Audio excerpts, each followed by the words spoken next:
Black Beauty by Anna Sewell. Chapter 1. My Early Home. The first place that I can well remember was a large, pleasant meadow with a pond of clear water in it. Some shady trees leaned over it, and rushes and water lilies grew at the deep end. Over the hedge on one side we looked into a ploughed field, and on the other we looked over a gate at our master's house, which stood by the roadside. At the top of the meadow was a grove of fir trees, and at the bottom a running brook overhung by a steep bank. While I was young, I lived upon my mother's milk, as I could not eat the grass. In the daytime I ran by her side, and at night I would lay down close by her. When it was hot, we used to stand by the pond in the shade of the trees, and when it was cold, we had a nice warm shed near the grove. As soon as I was old enough to eat grass, my mother used to go to work in the daytime and come back in the evening. There were 6 young colts in the meadow besides me. They were older than I was. Some were nearly as large as grown-up horses. I used to run with them and had great fun. We used to gallop all together round and round the fields, as hard as we could go. Sometimes we had rather rough play, for they would frequently bite and kick as well as gallop. One day, when there was a good deal of kicking, my mother whinnied to me to come over to her, and then she said, "I wish you to pay attention to what I am going to say to you. The colts who live here are very good colts, but they are cart-horse colts, and of course they have not learned manners. You have been well bred and well born. Your father has a great name in these parts, and your grandfather won the cup 2 years at the Newmarket races. Your grandmother had the sweetest temper of any horse I ever knew, and I think you have never seen me kick or bite. I hope you will grow up gentle and good, and never learn bad ways.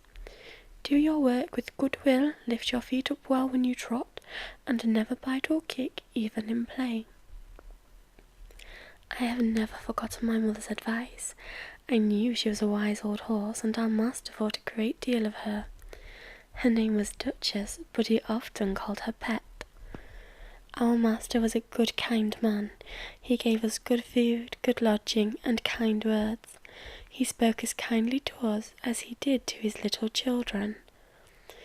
We were all fond of him, and my mother loved him very much. When she saw him at the gate, she would neigh with joy and trot up to him. He would pat and stroke her and say, "Well, old Pet, how is your little darky?" I was a dull black, so he called me Darky. Then he would give me a piece of bread, which was very good, and sometimes he brought a carrot for my mother. All the horses would come to him, but I think we were his favourites. My mother always took him to the town on a market day in a light gig. There was a ploughboy, Dick, who sometimes came into our field to pluck blueberries from the hedge. When he had eaten all he wanted, he would have what he called fun with the colts, throwing stones and sticks at them to make them gallop. We did not much mind him, for we could gallop off, but sometimes a stone would hit and hurt us.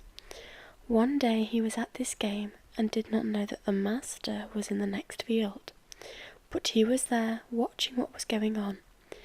Over the hedge he jumped in a snap, and catching Dick by the arm, he gave him such a box on the ear as to make him roar with the pain and surprise. As soon as we saw the master, we trotted up nearer to see what went on. "Bad boy," he said, "bad boy to chase the colts. This is not the first time, nor the second, but it shall be the last. There, take your money and go home. I shall not want you on my farm again." So we never saw Dick any more. Old Daniel, the man who looked after the horses, was as gentle as our master, and so we were well off. Chapter 2. The Hunt. Before I was 2 years old, a circumstance happened which I have never forgotten. It was early in the spring. There had been a little frost in the night, and a light mist still hung over the woods and meadows. I and the other colts were feeding at the lower part of the field, when we heard, quite in the distance, what sounded like the cry of dogs. The oldest of the colts raised his head, pricked his ears, and said, "There are the hounds!" and immediately cantered off, followed by the rest of us, to the upper part of the field, where we could look over the hedge and see several fields beyond. My mother and an old riding horse of our master's were also standing near, and seemed to know all about it. "They have found the hare," my mother said, "and if they come this way, we shall see the hunt." And soon the dogs were all tearing down the field of young wheat next to ours. I never heard such a noise as they made. They did not bark, nor howl, nor whine, but kept on a yo, yo, oh, oh, yo, yo, oh, oh, at the top of their voices. After them came a man on horseback, some of them in green coats, all galloping as fast as they could. The old horse snorted and looked eagerly after them, and we young colts wanted to be galloping with them, but they were soon away into the fields lower down. Here it seemed as if they had come to a stand. The dogs left off barking and ran about every way with their noses to the ground. "They have lost the scent," said the old horse. "Perhaps the hare will get off." "What hare?" I said. "Oh, I don't know what hare. Likely enough it may be one of our own hares out of the woods. Any hare they can find will do for the dogs and men to run after." And before long the dogs had begun their yo-yo, yo-ho again, and back they came all together at full speed, making straight for our meadow at the part where the high bank and hedge overhung the brook. "Now we shall see the hare," said my mother. And just then a hare, wild with fright, rushed by and made for the woods. On came the dogs. They burst over the bank, leaped the stream, and came dashing across the field, followed by the huntsmen. 6 or 8 men leaped their horses clean over, close upon the dogs.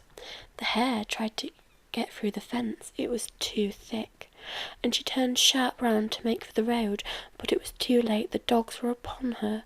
With their wild cries we heard one shriek, and that was the end of her. One of the huntsmen rode up and whipped off the dogs, who would soon have torn her to pieces. He held her up by the leg torn, bleeding, and all the gentlemen seemed well pleased. As for me, I was so astonished that I did not first see what was going on by the brook, but when I did look, there was a sad sight. 2 fine horses were down, one was struggling in the stream, and the other was groaning on the grass. One of the riders was getting out of the water covered with mud, and the other lay quite still. "His neck is broke," said my mother. "And serve him right too," said one of the colts. I thought the same, but my mother did not join in with us. "Well, no," she said, "you must not say that. But though I am an old horse, and have seen and heard a great deal, I never yet could make out why men are so fond of this sport. They often hurt themselves, often spoil good horses and tear up the fields, and all for a hare or a fox or a stag, that they could get more easily some other way. But we are only horses, and don't know." While my mother was saying this, we stood and looked on. Many of the riders had gone to the young man, but my master, who had been watching what was going on, was the first to raise him. His head fell back and his arms hung down, and everyone looked very serious. There was no noise now. Even the dogs were quiet, and seemed to know that something was wrong. They carried him to our master's house. I heard afterwards that it was young George Gordon, the squire's only son, a fine, tall young man, and the pride of his family. There was now riding off in all directions to the doctor's, to the farrier's, and no doubt to Squire Gordon's to let him know about his son. When Mr. Bond, the farrier, came to look at the black horse that lay groaning on the grass, he felt him all over, shook his head, and one of his legs was broken. Then someone ran to our master's house, and came back with a gun.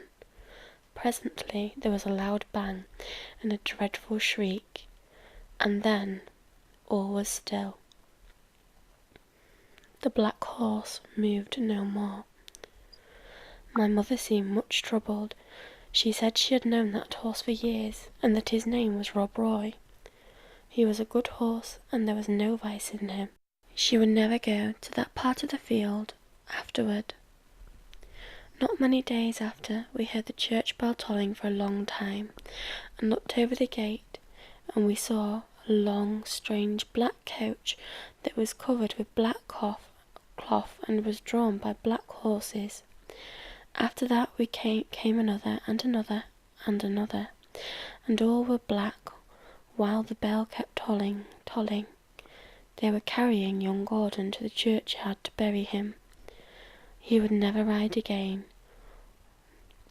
What they did with Rob Roy, I never knew, but 'twas all for one little hare.